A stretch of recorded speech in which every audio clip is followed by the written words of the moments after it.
I went to celebrate my children's birthday at a restaurant they had chosen themselves. It was one of those simple but charming places where they serve pizza from a wood-fired oven and the waiter knows the customers by name. We arrived a little late because the balloons had popped in the car, and the boys were laughing while I tried to control the mess. They had drawn pictures for their mother, and even though she had said she couldn't come because of work, they both insisted on bringing the presents and leaving them on the table, just in case she shows up, Dad. I smiled, but something inside me was uneasy. I don't know if it was the tone of her voice on the phone that morning, or the coldness of the "good luck with the celebration" she used, as if it were a favor I was doing myself. But I was determined to enjoy the night with my children. It was their day, not mine. But fate seemed ready to break me inside, as if it wanted to tear away from me, in front of my children, the little bit of illusion I still carried. We had barely sat down and ordered our first meal when I heard a familiar laugh, not a loud laugh, but the low, restrained laugh she gave when she wanted to appear elegant. My eyes involuntarily darted to the table next to me. And then my entire body froze. She was there. Not with a coworker, not in a last-minute meeting. She was with another man. She was laughing, touching his arm, leaning forward like she had done with me on our first dates. She was there, dressed as if she were going on a date that had been planned for weeks, not dressed as a woman who said she was swamped with meetings. My youngest son tugged on my sleeve to ask if he could choose the flavor of ice cream, and everything inside me tore. I stood up, my hands shaking, walked over to their table, and before she could come up with an excuse, I blurted out the phrase that had been hammering in my chest, "So this is your job? Going out with another man while your kids are celebrating their birthdays?" She froze.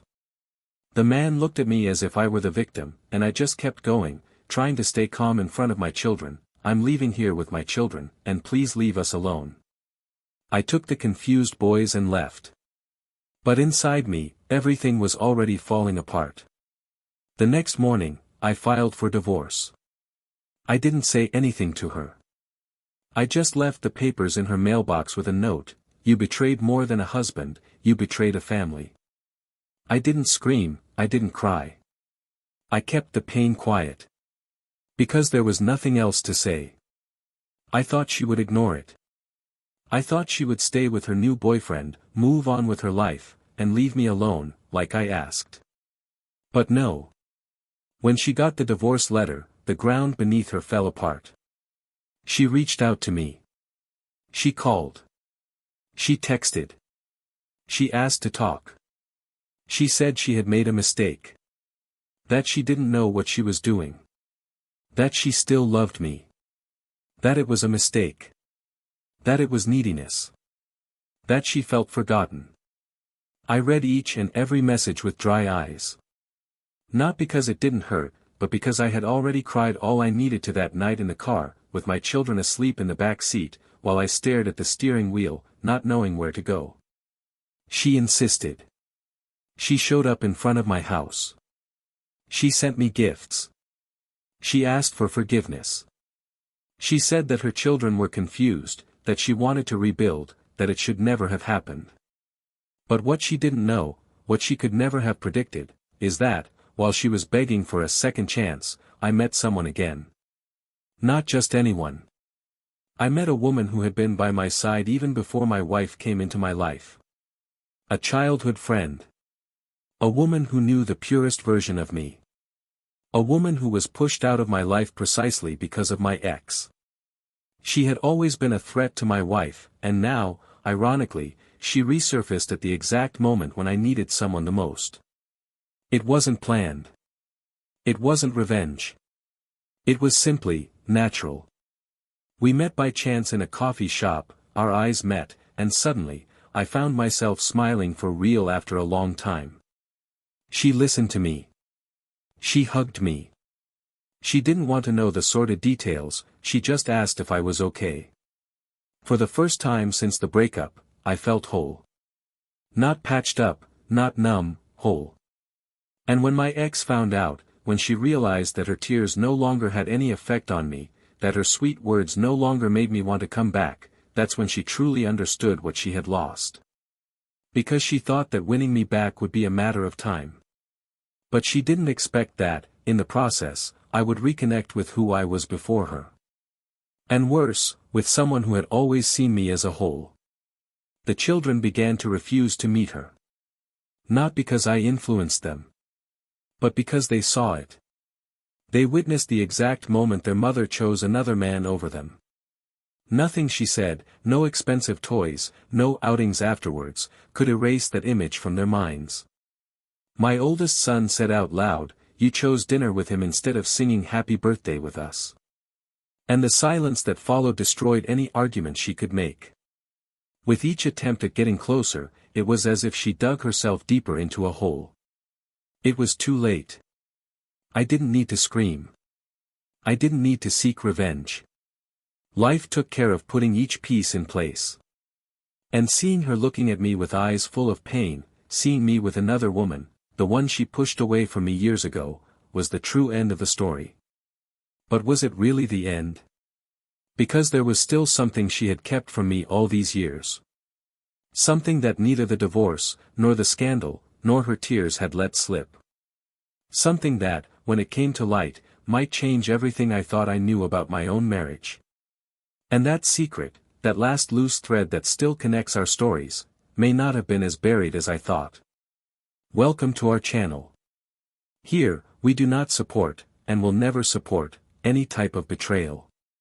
All the stories you hear are fictional, but the pain they portray is real. Our goal is to show, without filters, how infidelity destroys families, erodes bonds and leaves deep scars. Get ready for an intense, surprising and devastating narrative. Today's story will shock you. They met at a language course, at the beginning of a winter that seemed to promise more than just cold weather.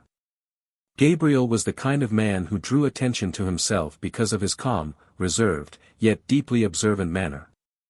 There was something in his eyes that conveyed security, as if he were always willing to understand before judging, to listen before speaking. Clara, on the other hand, was the opposite. Outgoing, spontaneous, with an energy that always seemed to find room to overflow, even in restrained environments. At first, he was charmed by her easy laugh, by the way she put her hand on people's shoulders while she spoke, as if she wanted to bring the world closer. She, in turn, saw in him a rare kind of peace, that kind of silence that does not suffocate, but rather welcomes. When their first kiss happened, it was on a day when Clara had forgotten her umbrella and Gabriel accompanied her to the bus stop, sheltering them both under his own coat. From then on, the cold days became warmer. And what was supposed to be just an exchange of glances between classes turned into an intense, complicit relationship full of plans. The wedding took place 2 years later, in a small but emotional ceremony. Gabriel worked as a supervisor at a transportation company and Clara, who had a degree in graphic design, combined freelance work with her passion for writing. For a long time, the two seemed to walk in step with each other, with a rare lightness. Friday nights were sacred to wine and old movies that Clara loved. Gabriel, even though he preferred documentaries, learned to like her choices because he knew that more than the plot, what mattered was the laughter she made in the improbable scenes. When their children came along, 2 boys in a row, the couple's dynamic was put to the test, as it happens with so many others. Clara had difficulties in the postpartum period, felt overwhelmed, sometimes invisible. Gabriel, trying to make ends meet and be present, didn't always notice the abyss that was beginning to form. But even so, there was a kind of silent pact between them, that unspoken commitment that they would keep trying. The routine became dense. The boys grew up full of energy, one of them with asthma and the other with a curiosity that transformed the house into a field of daily experiments. Gabriel woke up early, arrived home tired, but never failed to stop by their room before going to sleep, even if it was just to adjust the blanket. Clara, between the kitchen, the sporadic projects and the organization of the house, gradually moved away from what she loved.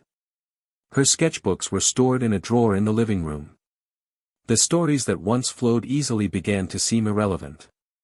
Sometimes, she caught herself looking out the window, wondering when she started living on autopilot. Weekends continued to be family affairs. They had their own traditions, pancakes on Sundays, popcorn in bed, and lunch at her mother-in-law's house. Clara smiled and made a point of participating in everything, even when she felt disconnected inside. Gabriel, always attentive, didn't notice her silences between conversations. He thought the tiredness was natural. And it was, in a way. But there was more to it. She had begun to feel like a functional cog in a machine that turned without asking if she still wanted to be a part of it. Despite this, Clara never stopped taking care of Gabriel. She knew how he liked his coffee, stronger and without sugar, and would make it before he left for work. She would fold his favorite shirts, leave notes in his pockets, and occasionally leave dinner in the oven with a note on the lid, "I made your favorite dish today, just don't let the boys get it before you." Small gestures that for her were still a way of staying connected, even when the feeling seemed to weaken amidst the routine. Gabriel, in turn, saw Clara as his foundation.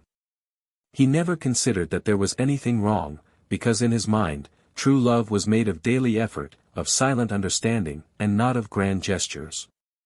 He believed that tiredness was part of it, that moments of silence were natural between those who had already experienced so much together. He didn't see the details slipping away, he didn't notice the looks that no longer shone as before. For him, they were still building something together. Sometimes, he imagined the future with her, when the boys were grown and they could travel as they dreamed. He spoke of it with enthusiasm. Clara smiled, but there was something in that smile that Gabriel, too busy trying to keep everything together, could no longer decipher. Their mutual friends had already diminished over time. Each one focused on their own family, conversations were now limited to birthdays and group messages. Clara, more isolated, found a space of her own at the gym. She started going almost every day, not just for her body, but because there she felt alive again. She received compliments, was called by name, felt seen. Gabriel was happy that she was taking care of herself, he also complimented her, but in a practical, quick way, without noticing that there was a silent request for more. They still slept together, shared the same room, but the connection, the one from before, the deep, unbreakable one, was now buried by layers of commitments, tasks, rushing and lack of time to look each other in the eye. There were times, however, when Clara still tried to salvage what they had. She prepared special dinners, played music, and got ready. Sometimes he reciprocated. Other times, he arrived too late or too tired. Gabriel, without realizing it, stopped seeing the woman behind the mother of his children. She, trying not to become bitter, looked for reasons to continue believing that things would go back to the way they were before. The love still existed, but it was in a coma, sustained only by the weight of history and the presence of her children. In the midst of all this, the boys' birthdays were approaching.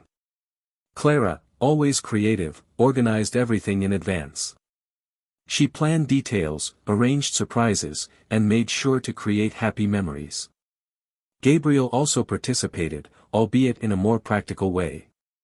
But something seemed different that year. Clara was distracted, quieter. When he asked if she would be present at the celebration at the restaurant, she hesitated. She said she had an unavoidable work commitment and that she didn't know if she would be able to leave in time. Gabriel didn't insist. He trusted her. He always had. After all, how many times had he also had to give up family time because of a meeting or an urgent delivery? On the morning of the celebration, Clara left early and said she would try to get everything sorted quickly. Gabriel got the children ready, packed their backpacks, and checked the presents.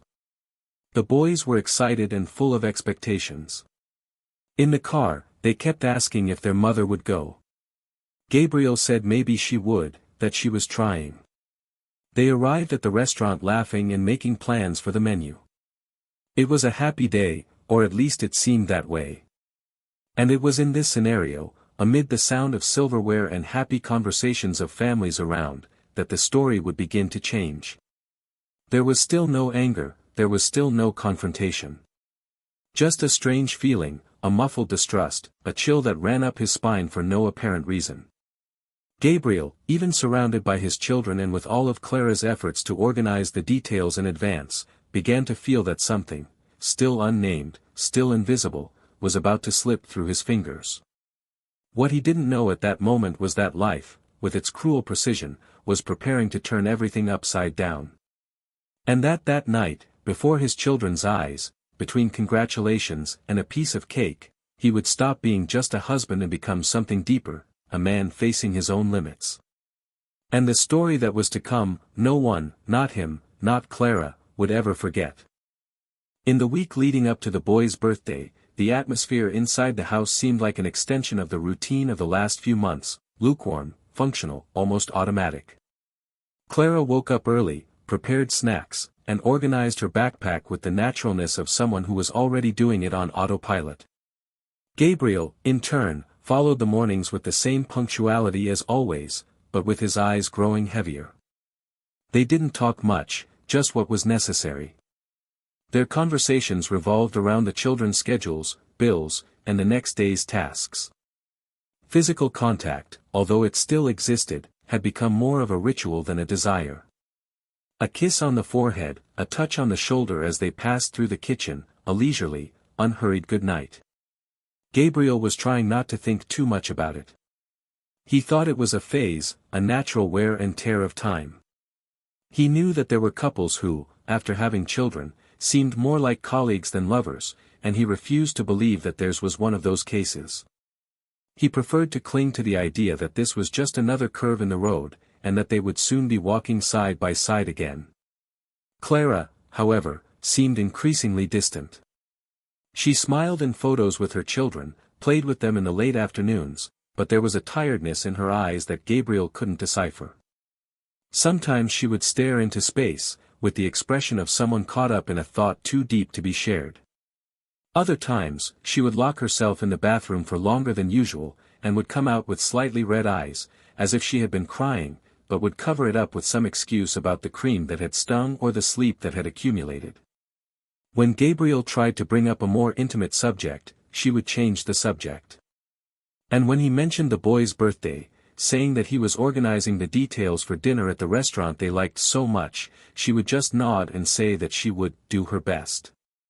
The day before the celebration, Clara prepared dinner for her children, organized their school supplies for the next day, and said she would be leaving for a few hours to take care of some work.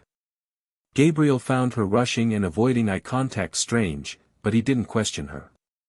They had gotten used to not asking about everything.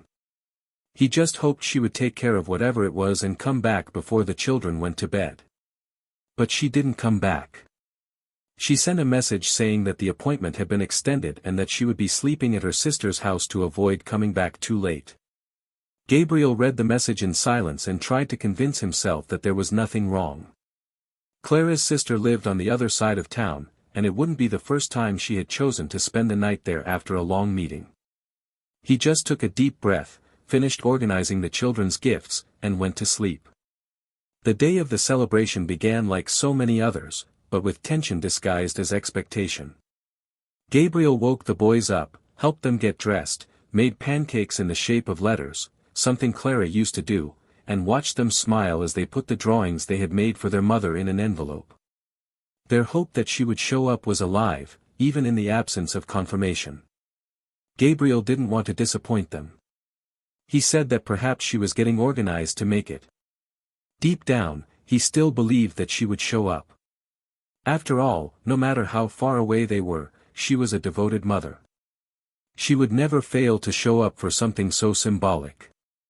The restaurant chosen was one of the children's favorites, with a children's menu and a playroom. Gabriel arrived with the two of them, and the waiter recognized them immediately. He brought their favorite juices, played with the boys, and Gabriel began to relax. The mood was light, the children excited. They ordered pepperoni pizza with a cream cheese crust. The oldest joked with the youngest, who was trying to hide the gift to surprise him. Gabriel smiled. For the first time in weeks, he felt at peace, as if that moment were a pause in the silent whirlwind that surrounded them. Until something happened. Amidst the sounds of glasses being placed on tables, crosstalk and background music, Gabriel heard a laugh. It wasn't just any laugh. It was familiar, intimate, with a timbre he knew all too well. His body froze before he even turned his head. Slowly, his eyes searched for the source of that sound, and then he saw her. Clara. Sitting at the next table, with another man. She was elegant, wearing makeup, laughing at something he was saying. She was wearing a dress he hadn't seen in a long time, one she usually wore on special occasions.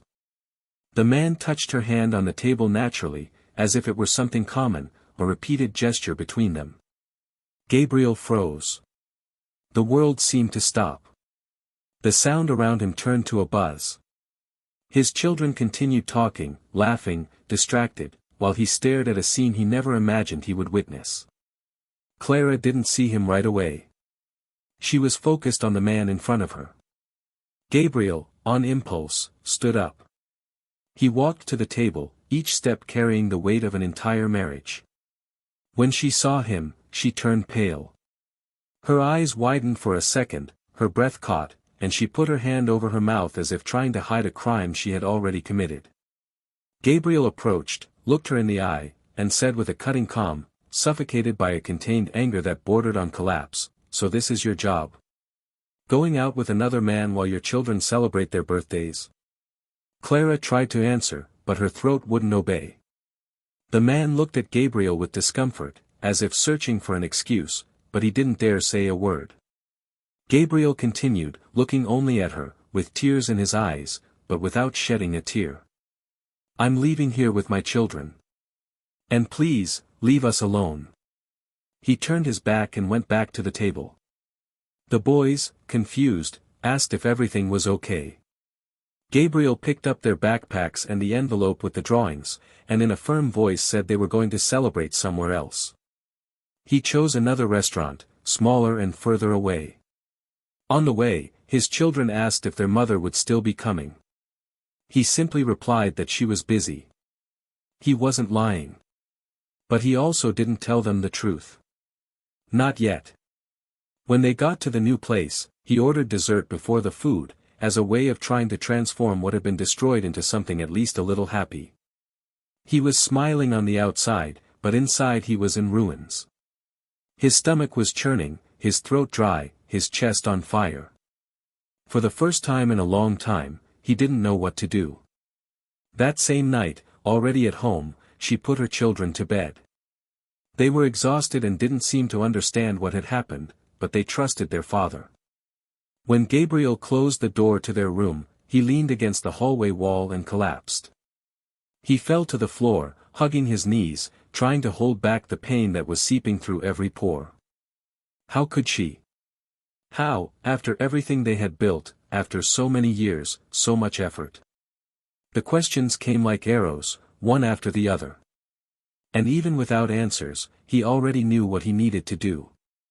The next day, she filed for divorce. There was no more room for doubts, for excuses, for attempts to rebuild on top of the rubble.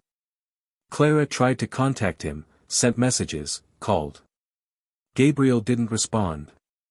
He needed silence. He needed time. He needed air. However, what he didn't know yet was that behind that dinner with another man, there was a story that had not yet been revealed. A secret that Clara kept under lock and key. Something that, when it came to light, would not only bring new pain, but would also reopen old wounds that he didn't even know existed. And this secret, still shrouded in the shadow of events, was about to explode. Clara hadn't slept in days. The dark circles under her eyes marked her face like fresh scars, and the now silent house seemed to amplify the absence of everything she had once taken for granted.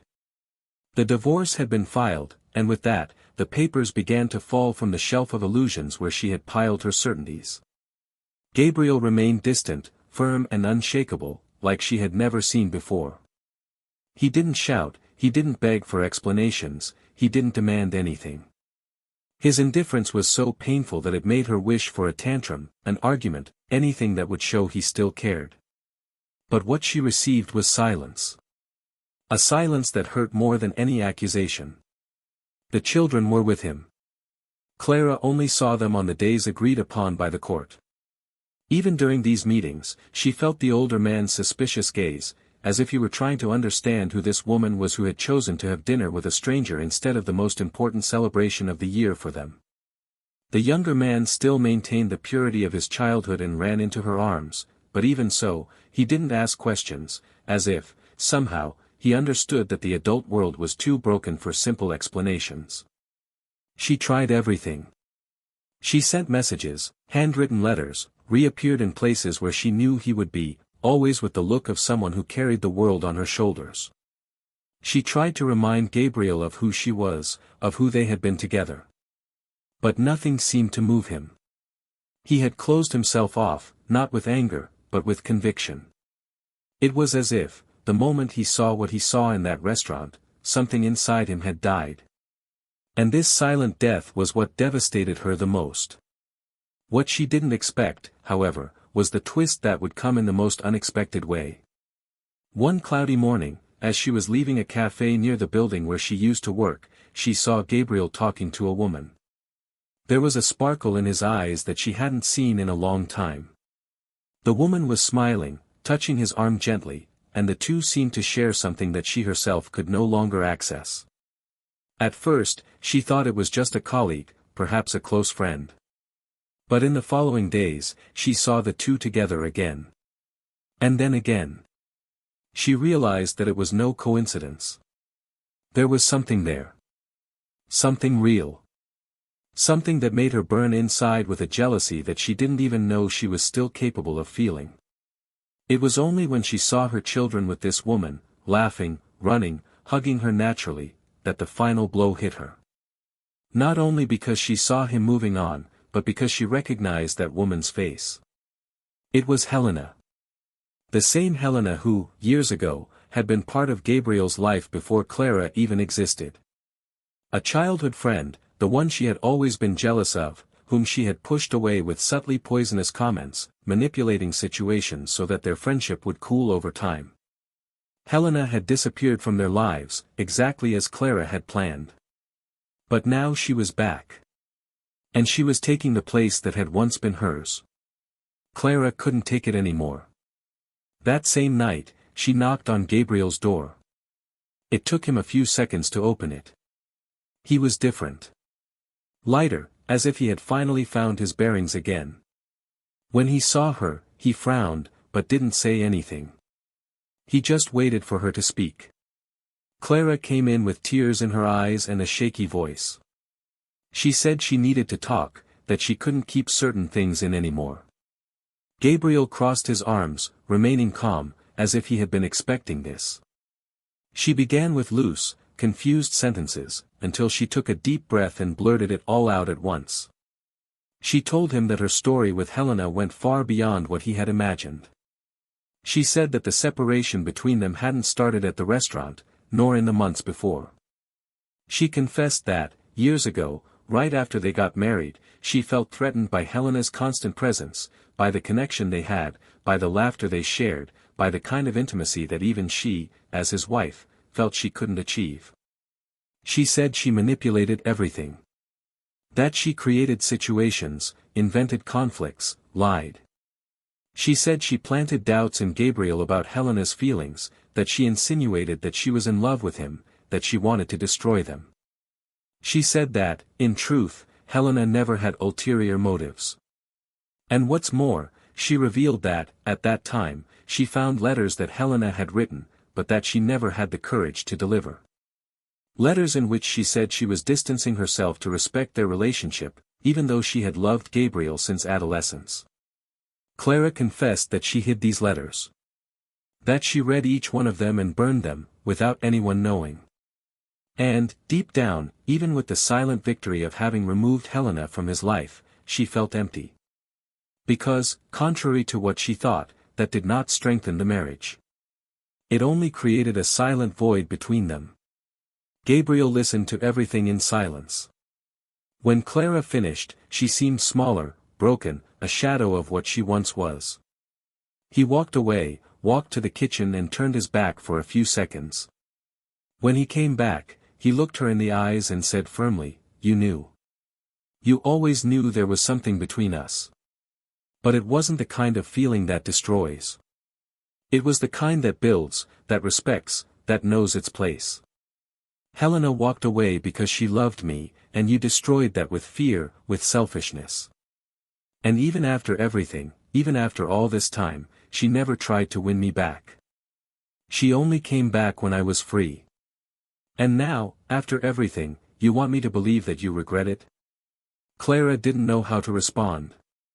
Her tears were flowing uncontrollably, and she tried to justify herself, saying that she didn't know what she was doing, that she had acted on impulse, out of insecurity. Gabriel just nodded. And because of your insecurity, I lost years of my life. I lost the chance to have experienced a sincere, clean love. And yet, even after all of this, that wasn't what destroyed our marriage. You buried it yourself. That thing at the restaurant was just the last straw. You betrayed me, our children, and now you want to restore dignity to a story that you yourself tarnished. I've cried all I had to cry. Today, I look at you and see only what's left. And it's no longer enough. Clara didn't beg. She knew there was no point. She left his house without looking back, with the feeling that the weight of the past would follow her forever. And deep down, she knew she deserved it. Because, out of fear of losing, she ended up losing everything.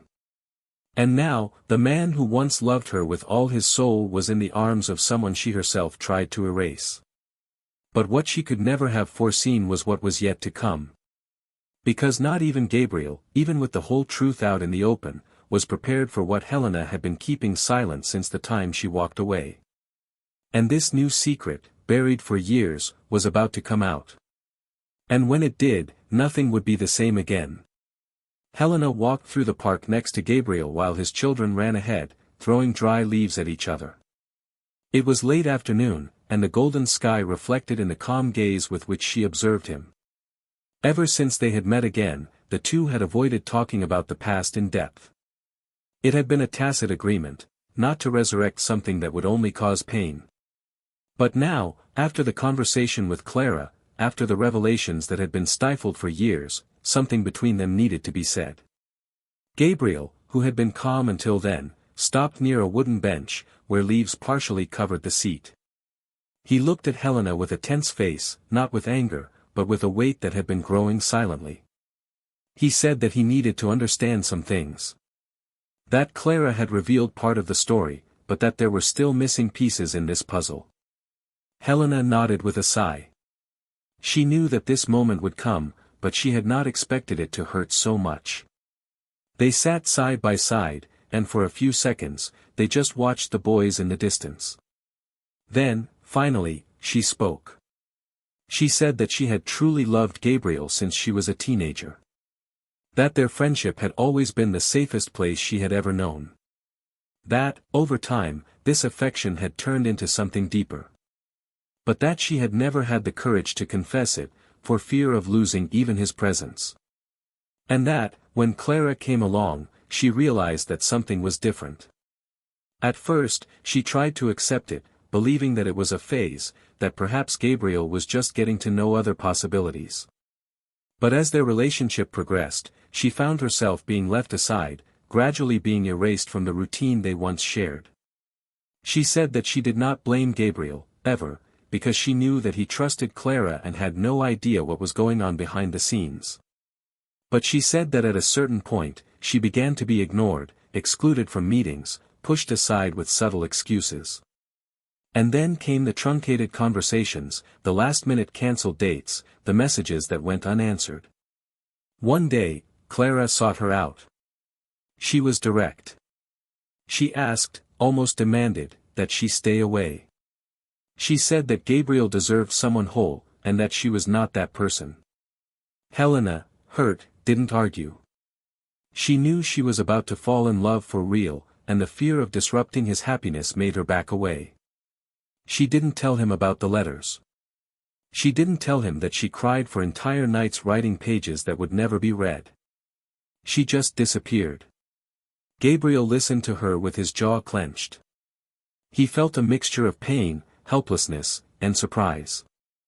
This was no longer about betrayal. It was about years of life diverted by silent manipulations. He looked at Helena and asked why she never came back, why she never said anything. And she answered with a choked voice, "Because you were happy. Or seemed to be. And I preferred to be the pain that passed than the chaos that could have remained." Gabriel stood up, walked a few steps, and took a deep breath. All of this was too much to take in. He thought about the years he had spent trying to save a marriage that had been undermined from the beginning, while the woman who was perhaps the great love of his life walked away with a gesture of silent nobility. At night, already at home, Gabriel stood on the porch, watching the street lights. Helena had left after the park, without asking for anything, without forcing a future. She wasn't like that. She never had been. And that was exactly what disconcerted him. Her silence carried more weight than any speech. The next morning, he received a message from Clara asking to see him. She said it wasn't to get back together, nor to apologize. She just wanted to give him something. Reluctantly, he accepted. They arranged to meet at a coffee shop near the old apartment where they had lived. Clara arrived punctually, with a box in her hands. Her eyes were deep, her gestures restrained. She seemed to have aged weeks in just a few days. She handed him the box without saying anything, but when Gabriel opened it and saw what was inside, he felt a lump in his throat. They were the letters. Not the burned ones, as Clara had said. They were scanned copies that she herself had made, perhaps out of remorse, perhaps out of attachment. There were dates. There was raw emotion. Gabriel leafed through some of them, feeling Helena's words like punches in the stomach. Words that he had never read, but that seemed so familiar that for a moment he wondered if he himself had not written them at another time. Clara said that she had lied when she said she had burned them. That she had kept the originals for years, and only later gotten rid of them. But that she had never had the courage to erase everything completely. Maybe out of guilt. Maybe because, deep down, I knew that your love was greater than anything I could offer. Gabriel didn't answer. There was no more anger, just emptiness. He thanked her, got up, and left. In the days that followed, Gabriel and Helena began to see each other more often. But something had changed. There was no rush. There was a careful construction, almost as if they were rediscovering the spaces within each other. She didn't ask about Clara. He didn't ask about what she did during the years she was apart. They just looked at each other calmly, as if they knew that life was giving them a second chance, but without the obligation to take advantage of it urgently. On a random Saturday, while they were organizing a picnic for the boys, Gabriel held her hand for a few extra seconds. Helena just smiled, as if she understood, without needing to hear. Clara, in turn, began to rebuild her own life. Without Gabriel, without her children full-time, without the man she used as an anchor to keep her world together. She began attending therapy sessions, reconnecting with old contacts, and immersing herself in work she had put aside. The weight of regret did not diminish, but she began to understand that part of redemption was accepting the consequences. One day, she received a letter from her children. A simple letter, written in tiny letters, in which they said they still loved her, but that they now understood what respect was, and that they hoped she would also learn to love the right way. She read it and cried for hours. But she did not respond. Not yet. She knew she needed to change so that later, perhaps, she would deserve to respond. And in the midst of all this, on a rainy night, Gabriel sat next to Helena in her apartment, with an envelope in his hands. It was one of the letters he had written himself a long time ago, but had never had the courage to deliver. It said that he had always known, in some silent corner of his heart, that there was something between them that could not be explained with words. That he had tried to bury this feeling to save what he had built, but that now he understood that perhaps he had distanced himself from his own heart for years. Helena read it in silence. And when she finished, she simply rested her head on his shoulder. They said nothing. They didn't need to. That same week, Gabriel received a call from the boys' school. It was about a special presentation, and they asked the parents to attend together, if possible. He hesitated. But he decided to go. He arrived with his children, sat in the auditorium and saw Clara enter a few minutes later. She was alone. Her eyes sought his. There was a resigned longing in her gaze. He sat on the other side of the row. During the presentation, the children talked about what a family is. One girl said that family is where love lives, even when it changes address. And at that moment, everyone there felt something. Because sometimes, what falls apart also teaches. What is lost also shows paths. And what ends, often, makes room for what should have always begun. The auditorium had already emptied, the corridors filled with children's laughter now giving way to the muffled sound of footsteps and low conversations between the last parents who were still saying goodbye. Gabriel remained seated in the same place, his eyes fixed on the stage, as if he could still hear the small voices of the children saying phrases that echoed louder than any adult speech. Beside him, the youngest snuggled into his arm, tired but happy. On the other side of the row, Clara stood up slowly, adjusting her bag on her shoulder with the expression of someone who was carrying more than just objects.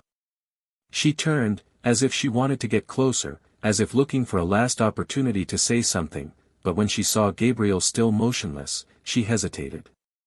He glanced at her, enough for their eyes to meet, and there was a silent exchange, an acknowledgement that the words that needed to be said might no longer make sense. Clara looked away and walked out with restrained steps.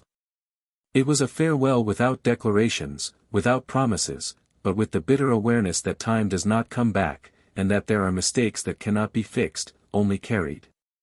In the following days, Clara's meetings with her children continued as planned, but something had changed. The oldest was more distant, less enthusiastic, less available for her attempts to reconnect. The youngest still maintained a certain tenderness, but was now quieter, as if waiting to see if his mother's gestures were permanent or just another passing effort. Clara did her best to be present, tried to create meaningful moments, but what weighed on her was what was missing, her past absences, her changed priorities, the image her children had of her that day at the restaurant. The children grew up in the space between what had happened and what was left, and now, even with the attempt to get closer, there was a chasm of trust that was not easily rebuilt. Gabriel, on the other hand, was living a paradox. He felt lighter, as if a long journey had finally reached a safe shore, but he still felt within himself the echo of decisions that had to be made with difficulty. He did not feel avenged, he did not feel any triumph in moving forward while Clara remained trapped in what she had caused. He did feel the weight of what could have been, of the time lost, of the opportunities sacrificed for choices that were not his alone. With Helena by his side, he found a kind of peace that he thought was impossible. But with this peace also came the responsibility of not repeating mistakes, of not getting lost in the silence that destroys, of remaining attentive to the delicacy that sustains true love. On a Sunday afternoon, they were all gathered at a picnic organized by Helena. The boys ran among the trees, covered in dirt and laughing loudly. Gabriel, lying on a blanket next to her, watched the scene with a strange feeling of fulfillment, but also of fear. It was as if life had given him a new chance, but was still testing his ability to sustain it truthfully.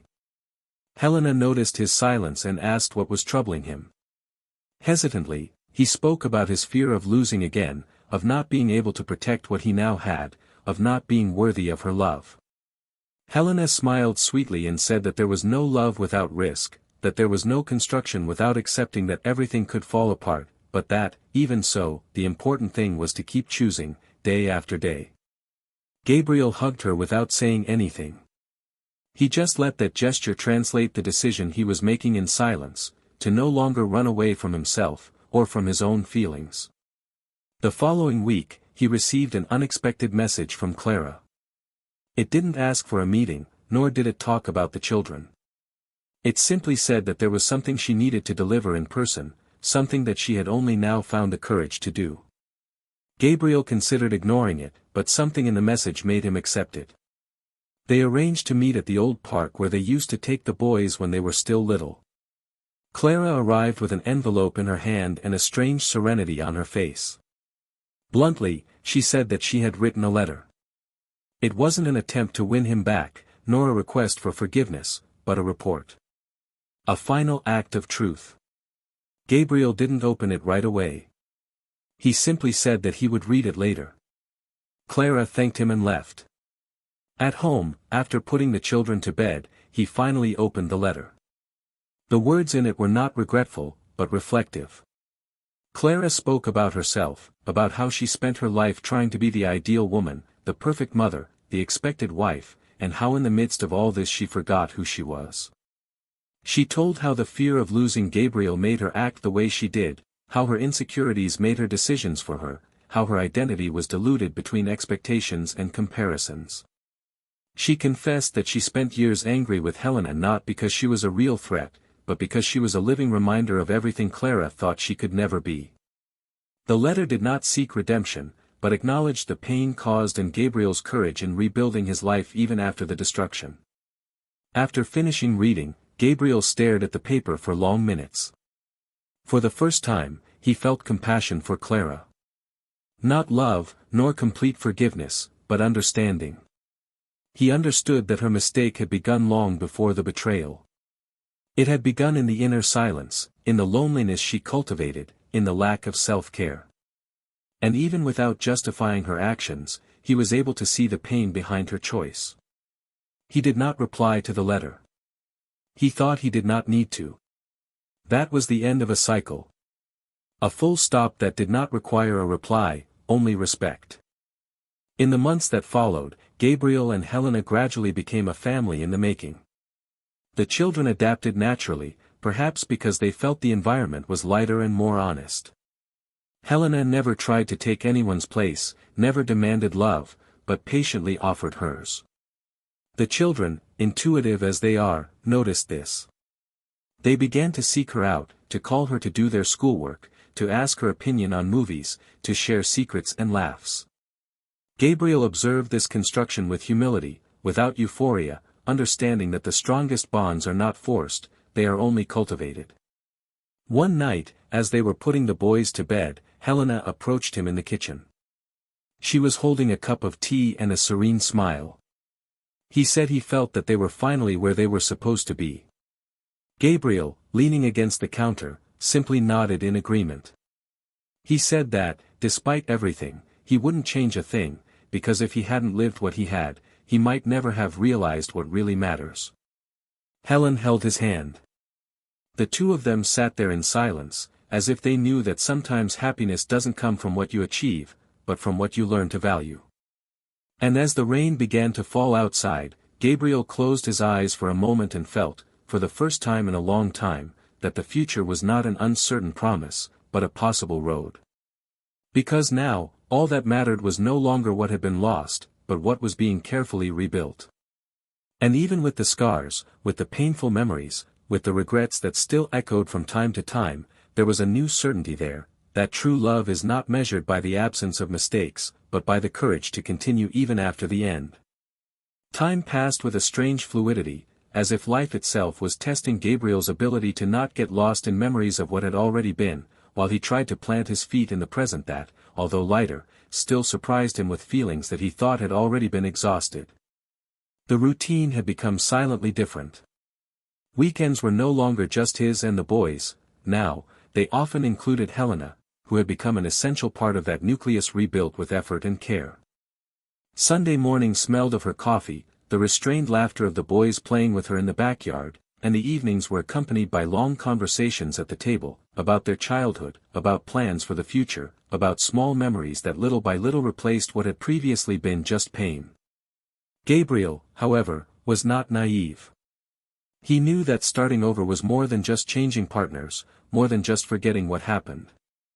Starting over meant allowing himself to see his own flaws honestly, and he did this in silence, every day. He knew that somewhere along the way, he had also let Clara get lost without realizing it. He had also remained silent when he should have listened, failed to see when she shouted at him with her actions. This did not justify the betrayal, it never would, but it made him understand that relationships do not fall apart all at once, they slip away, a little bit each day, until they become unrecognizable. Clara, in turn, was beginning to understand that the pain she felt did not come only from the loss of Gabriel, but from something deeper, the loss of herself. She had spent so much time molding herself to the expectations of others that now, in front of the mirror, she no longer knew exactly who she was. She was going through a process of brutal deconstruction, where each day revealed a new version of herself that she had to accept or abandon. She no longer tried to win Gabriel back. The letter she had given him had been her final way of saying goodbye to him emotionally, even if she had not known it at the time she wrote it. Their reunion in the park had not been painful as she had expected, but surprisingly calm, as if time had taken care of removing the weight of the past from the words. But there was something that still bothered her, something she could not erase, the image of her children looking at her with suspicion. That was the pain that kept her awake. One silent night, Clara decided to invite Gabriel to talk. Not about them, but about the boys. She wanted to understand what she could do to rebuild the bond she felt was slipping away. He accepted, reluctantly but willingly. They sat in a discreet cafe, away from familiar eyes. She began the conversation by talking about school, the changes in behavior she had noticed, the difficulties in dealing with the older boy's silence. Gabriel listened attentively, without interrupting. After a while, he took a deep breath and said, in a low but firm voice, that what the children needed most now was not for her to prove anything, but for her to really be there. That she wouldn't try to be the perfect mother, but that she would be constant and reliable. They need to see you show up. That's all. Show up when they say they're going to present a project. Be there when they ask if you're coming. Keep small promises. That builds more than any speech. Clara nodded, swallowing back her tears. She knew he was right. A few days later, she was the one who showed up unexpectedly at her eldest son's science presentation. She arrived discreetly, without warning, just to be there. When her son saw her, there was a second of hesitation, as if he didn't believe her, but then a shy smile appeared on his face. It was a step. Small, but sincere. After that, she started picking them up more often, taking them to the park without making a big deal out of it. Just by being there. Little by little, she began to realize that rebuilding the relationship didn't mean erasing the past, but showing that things could be different from now on.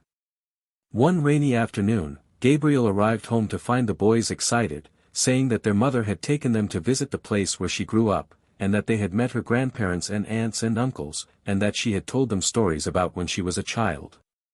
Helena listened with curiosity and kindness. Later, when the boys went to bed, she told Gabriel that this was important, that the boys needed to understand where they came from, even if it included painful parts. Gabriel, for a moment, felt a mixture of pride and bitterness. Pride in seeing Clara trying. Bitterness in realizing that everything could have been different, if it had happened earlier. But he said nothing. He just nodded, because he knew that everyone had their own time. A month later, while preparing a simple dinner with Helena, Gabriel received a call from Clara. She wasn't distressed, she wasn't crying, but her voice carried an unmistakable weight. She said she had made a decision. She wanted to spend some time away, to travel to a place where she could find herself again, take care of herself, understand who she was, away from all that. Gabriel listened in silence. He asked if she was thinking about taking the boys. Clara said no. That she knew that, at that moment, they needed stability, a routine, and that Gabriel and Helena were offering that. I was an unstable presence for a long time, and now I realize that my urgency to fix myself can't override their process of seeing me differently. I need to understand myself first. Gabriel respected her. He didn't stop her. And, for the first time, he heard from Clara a sentence that seemed truer than anything she had ever said, "Thank you for not hating me. Even after everything." He simply said that he didn't need to thank her. That time would take care of healing what was possible. Clara's trip would last 6 months. The boys knew it, and they were prepared. They cried a bit, especially the youngest, but Gabriel explained that his mother had to do this for her, and that it wasn't abandonment, it was a new beginning. Helena helped, with her usual calm, explaining that everyone sometimes needs to take care of themselves in order to better care for others. The following weeks were spent adapting, but surprisingly calm. The boys were more confident, more centered. Gabriel, for his part, felt a mixture of relief and melancholy. Clara's definitive absence marked the symbolic end of a story that he had been wrapping up in pieces. Now, finally, there was a clear ending, and this allowed him to breathe differently. One night, Helena invited him to walk in the square near their house. They were alone, with a clear sky and fresh air. They walked for a while in silence, as they had done when they were still teenagers. At one point, she stopped and asked if he felt he was ready to start over, not only with her, but with his own life. Gabriel thought for a few seconds, looked around, then at her, and replied, "I think that now, finally, I know where I am. And more than that, I know who I want to be with." Helena smiled and hugged him. And in that hug there were no more ghosts, no more guilt, no more doubts. Just a new story beginning, about ruins transformed into shelter and about love that, even interrupted, found its time to blossom. At the end of that summer, life seemed to have taken on a definitive shape, as if each piece that had been scattered had finally found its place, even though that place was not what anyone involved expected at the beginning of the story. Gabriel woke up early, made coffee while his children finished the last adjustments to their backpack, and Helena walked barefoot through the kitchen, smiling with that restrained way, as if she knew that peace is only possible after weathering a long storm. The days went by simply, but full of meaning. The pain still existed, but it no longer defined anyone's steps. There was room for the new, and the new was no longer a patchwork, it was a home rebuilt with awareness, without haste, with choices made based on truth. Every week, a new letter from Clara arrived. Handwritten, without much embellishment, they told short stories about what she had been through. Places she had visited, people she had talked to, discoveries she had made about herself. But what stood out most in her words was the lack of apologies. For the first time, she was not writing to convince anyone of anything, but to share the process of finding herself as a woman, as a mother, as a human being stripped of the masks she had worn for so long. In one of the letters, she wrote something that Gabriel reread several times before saving: "The betrayal began long before the other man. It began when I betrayed myself by trying to be someone I was not. Only now do I understand that I lost everything because I first lost myself." These words did not provoke resentment, but a kind of mature compassion, like someone watching from afar the fall of someone who once had everything and now, on the ground, decides for the first time to get up on her own. The boys began to ask about Clara less often. Not because they had forgotten, but because they knew she was fine and that what they had was now based on a more honest, less idealized relationship.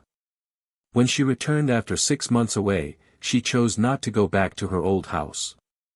She chose a small apartment, close to the job she had gotten as a guidance counselor at a public school. She didn't want privileges or the false sense of reconquest. She wanted to start over the right way.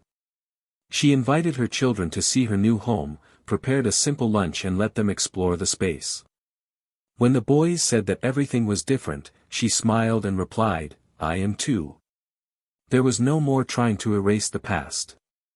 She learned, the hard way, that redemption does not come from pretending nothing happened, but from assuming the weight of your choices and still moving forward.